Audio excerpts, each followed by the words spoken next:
Presiden Joko Widodo didampingi Ibu Negara meresmikan Bendungan Semantok di Kabupaten Nganjuk, Jawa Timur, Selasa 20 Desember 2022. Semantok merupakan bendungan ke-30 yang diresmikan oleh pemerintah pusat sejak tahun 2015.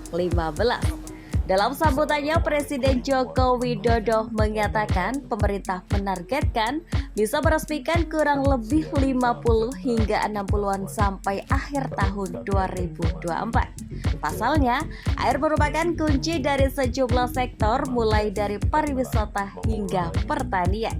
Dengan makin banyak bendungan yang dibangun, Presiden berharap kesejahteraan para petani Indonesia juga semakin membaik.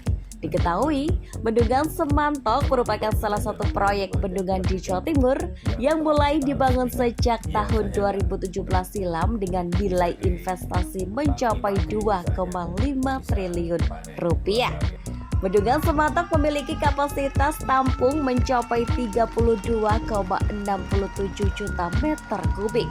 Presiden berharap Bendungan Semantok dapat memberikan manfaat bagi para petani, khususnya di Kabupaten Nganjuk. Dengan demikian, hasil produksi pertanian para petani meningkat. Sejak 2015 kita telah memulai pembangunan bendungan-bendungan dan waduk-waduk.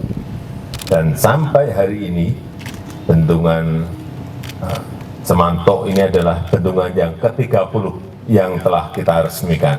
Biasanya enggak bisa ditanami padi misalnya, bisa panen 2 kali atau 3 kali.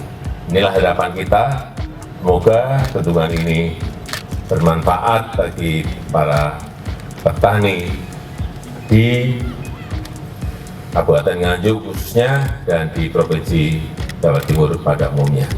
Usai peresmian, Presiden bersama Gubernur Jawa Timur melakukan penanaman pohon kurma secara simbolis, dilanjutkan dengan meninjau dan berkeliling langsung melihat Bendungan Semantok.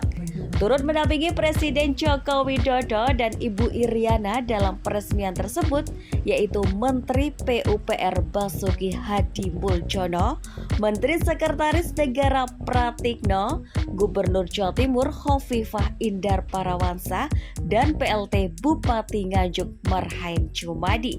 Rafli Fajri Julianto, TV Bangsa Nganjuk, Jawa Timur.